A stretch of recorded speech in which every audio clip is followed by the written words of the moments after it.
राजस्थान के जालौर जिले में 11,000 वोल्ट की हाई टेंशन तार की चपेट में आने के बाद बस में आग लग गई, जिससे 6 लोगों की मौत हो गई और 7 घायल हो गए। घटना की जानकारी पुलिस ने रविवार को दी। बस शनिवार रात नाकौडा तीर्थ यात्रा से अजमेर जा रही थी, तभी ये हादसा हुआ। यात्रा के दौरान बस ने अपना रास्ता खो दिया था और गूगल मैप पर रास्ता फॉलो करते हुए बस एक छोटे से गांव में पहुंच गई। गांव की संकरी गलियों से होते हुए जा रही बस हाई टेंशन तार के संपर्क में आ गई, जिससे बस में आग लग गई और 6 लोगों की मौत हो गई। मृतकों में ड्राइवर और कंडक्टर भी शामिल है। घायलों में से 7 को जालौर जिला अस्पताल में भर्ती कराया गया है, जबकि अन्य को प्राथमिक उपचार के बाद छुट्टी दे दी गई। मुख्यमंत्री अशोक गहलोत ने दुर्घटना पर दुख व्यक्त किया है।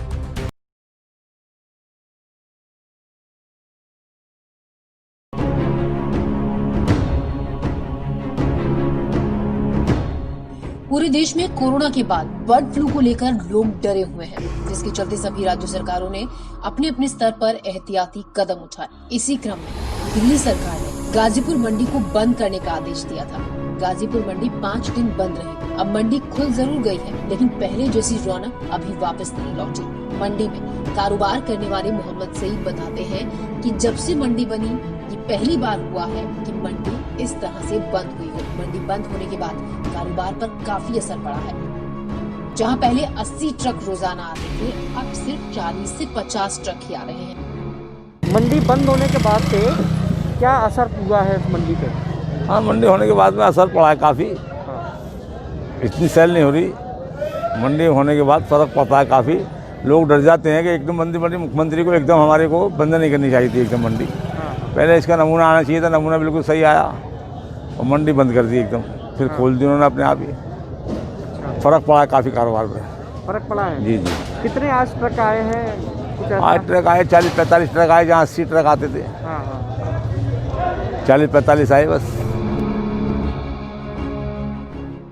गाजीपुर मंडी एशिया की सबसे बड़ी मंडी है। यहाँ बरसों से कारोबार करने वाले व्यापारी, जिनके व्यापार पर असर पड़ा है, कहते हैं कि सरकार को पहले जो नमूने जांच के लिए भेजे थे, उनके नतीजे आने देने चाहिए थे। उसके बाद ही कोई फैसला करना चाहिए था। अब नतीजे नेगेटिव आने पर कारोबारी तो खुश हैं, लेकिन धंधा अभी भी मंदा चल रहा है।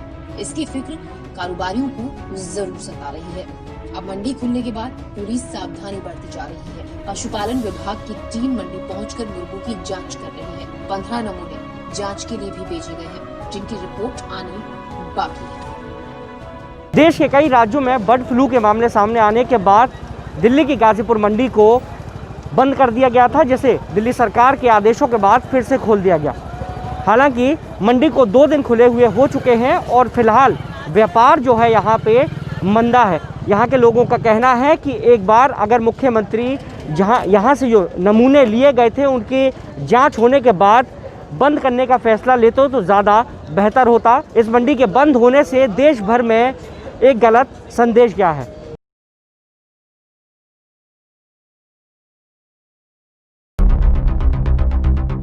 भारतीय रेलवे ने रेल यात्रियों को बड़ा तोहफा दिया है। रेलवे ने रविवार को 8 ट्रेनें शुरू की हैं, जिनके जरिए आप सीधे ट्रेन से स्टैच्यू ऑफ यूनिटी देखने जा सकेंगे। रविवार को दाभोई चंदोद केवड़िया रेल लाइन की शुरुआत की गई। इन रेल लाइनों का उद्घाटन प्रधानमंत्री नरेंद्र मोदी ने किया। पीएम मोदी ने इस मौके पर कहा कि देश के कई हिस्सों से केवड़िया के लिए ट्रेन चलाया जाना एक श्रेष्ठ भारत की सुंदर तस्वीर है। पीएम ने कहा कि रेलवे के इतिहास में पहली बार ऐसा हो रहा है कि देश के अलग अलग कोने से एक जगह के लिए इतनी ट्रेनों को चलाया गया हो। उन्होंने कहा कि केवड़िया जगह ही ऐसी है। सरदार पटेल और भारतीय रेलवे दोनों की ही परिकल्पना एक श्रेष्ठ भारत की है।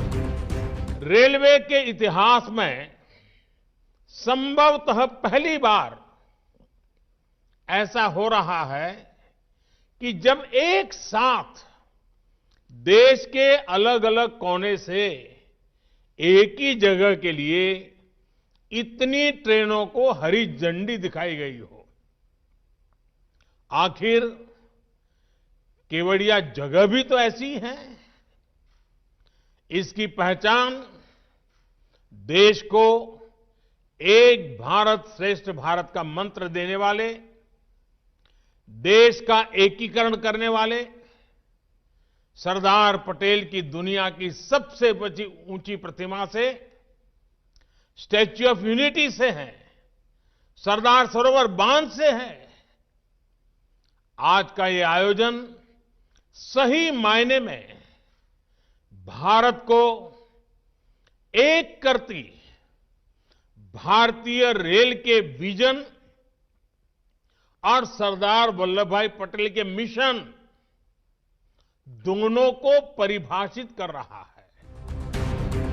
मोदी ने कहा, आज केवड़िया गुजरात के सुदूर इलाके में बसा एक छोटा सा ब्लॉक नहीं रह गया है, बल्कि ये विश्व के सबसे बड़े पर्यटक स्थल के रूप में आज उभर रहा है। उन्होंने कहा, स्टैच्यू ऑफ यूनिटी देखने के लिए अब स्टैच्यू ऑफ लिबर्टी से भी ज्यादा लोग पहुंचने लगे हैं। लोकार्पण के बाद करीब 50 लाख लोग स्टैच्यू ऑफ यूनिटी देखने आ चुके हैं। विश्व के सबसे बड़े टूरिस्ट डेस्टिनेशन के रूप में आज उभर रहा है। स्टैच्यू ऑफ यूनिटी देखने के लिए अब स्टैच्यू ऑफ लिबर्टी से भी ज्यादा टूरिस्ट पहुंचने लगे हैं। अपने लोकार्पण के बाद करीब करीब 50 लाख लोग स्टैच्यू ऑफ यूनिटी को देखने आ चुके हैं। कोरोना में महीनों तक सब कुछ बंद रहने के बाद अब एक बार फिर केवड़िया में आने वाले टूरिस्टों की संख्या तेजी से बढ़ रही है। एक सर्वे में अनुमान लगाया गया है कि जैसे जैसे कनेक्टिविटी बढ़ रही है, भविष्य में हर रोज 1 लाख तक लोग केवड़िया आने लगेंगे। साथियों, छोटा सा खूबसूरत केवड़िया इस बात का बेहतरीन उदाहरण है कि कैसे प्लान तरीके से पर्यावरण की रक्षा करते हुए इकोनॉमी और इकोलॉजी दोनों का तेजी से विकास किया जा सकता है। प्रधानमंत्री ने देश की राजधानी दिल्ली, आर्थिक राजधानी मुंबई और धार्मिक नगरी वाराणसी समेत देश के कोने कोने से हरी झंडी दिखाकर 8 स्पेशल ट्रेनों को केवड़िया के लिए रवाना किया। अब गुजरात में सरदार सरोवर बांध के समीप स्थित केवड़िया गांव देश भर से रेल मार्ग से जुड़ गया है। केवड़िया के लिए ये ट्रेनें वाराणसी, दादर, अहमदाबाद, हजरत निजामुद्दीन, रीवा, चेन्नई और प्रतापनगर से रवाना हुई है।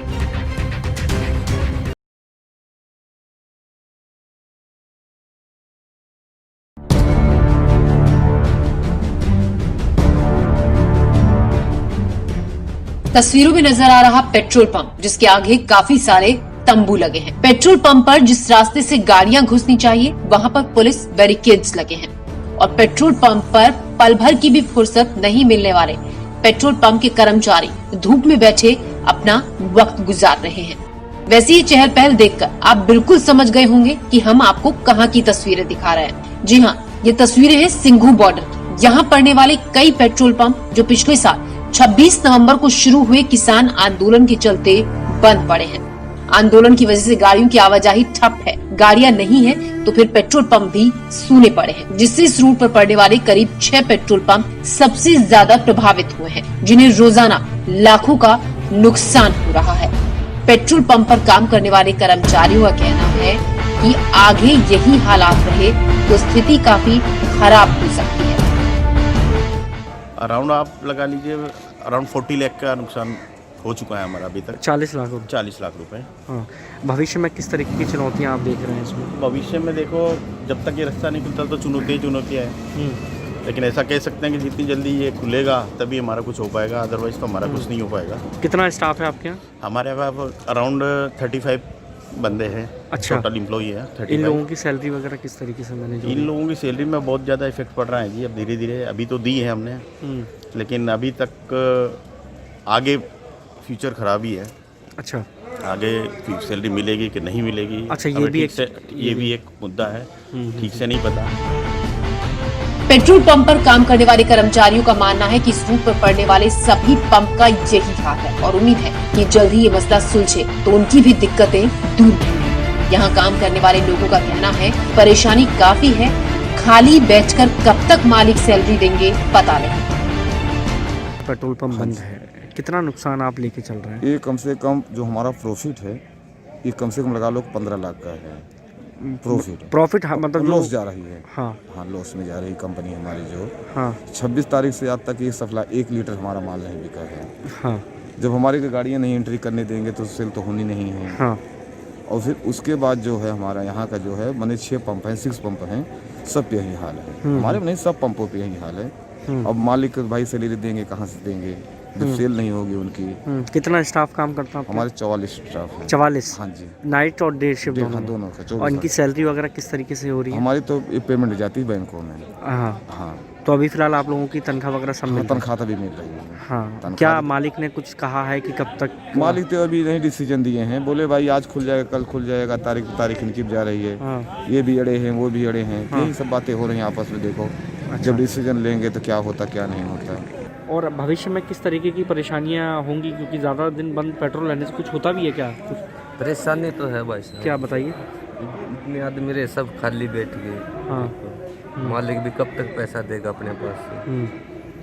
अब ये सोचो ना, 20 आदमियों का स्टाफ है हमारा। 20 आदमियों का स्टाफ है, अच्छा स्टाफ है, ठीक है। वो भी और कब तक तनख्वाह देगा? हाँ इस सरकार और किसानों के बीच में कई दौर की बातचीत के बाद भी कोई नतीजा नहीं निकल सका है। अब 19 जनवरी को फिर से अगले दौर की बातचीत हुई। क्या 19 के बाद कोई सकारात्मक नतीजे निकलेंगे बातचीत के या फिर नहीं, इसका इंतजार सभी को। इन स्टाफ की सैलरी पर भी जो है अब समस्या की घड़ी जो है आ चुकी है, क्योंकि जो मालिक ओनर हैं उनका भी साफ कहना है कि पेट्रोल पंप अगर इस तरीके से बंद रहा तो सैलरी देना जो है थोड़ा मुश्किल हो जाएगा। तो फिलहाल अभी जितने भी यहाँ जो पेट्रोल पंप के जो मैनेजर हैं, स्टाफ हैं, उन लोगों की सिर्फ यही गुजारिश है कि किसी तरह ये किसान आंदोलन यदि ख़त्म होता है तो हमारे लिए एक राहत की सांस होगी, क्योंकि कम से कम पेट्रोल पंप पर गाड़ियाँ आना शुरू हो जाएंगी और जो है समस्या दूर हो जाएगी।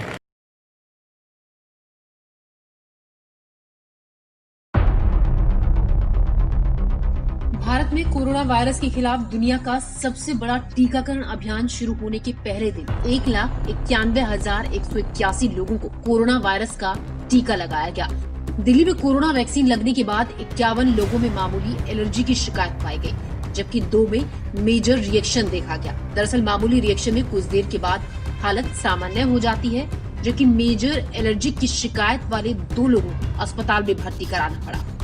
राजीव गांधी सुपर स्पेशलिटी अस्पताल के एक स्वास्थ्य कर्मी को शनिवार को कोविड-19 की वैक्सीन लगने के तुरंत बाद हल्का रिएक्शन देखने को मिला। कोविड वैक्सीन दिए जाने के बाद अस्पताल के एक नर्सिंग स्टाफ अधिकारी अवनीश कुमार को घुटन के साथ ही कमजोरी महसूस हुई। इसके अलावा उन्हें जिस जगह पर इंजेक्शन लगाया गया था वहां पर दर्द भी महसूस हुआ।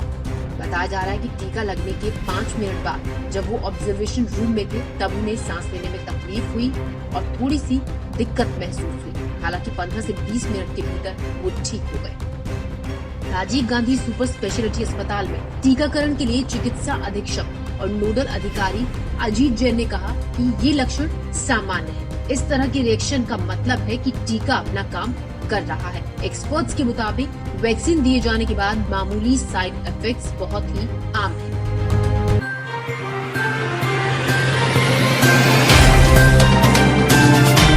Subscribe now and press the bell icon. Never miss an update.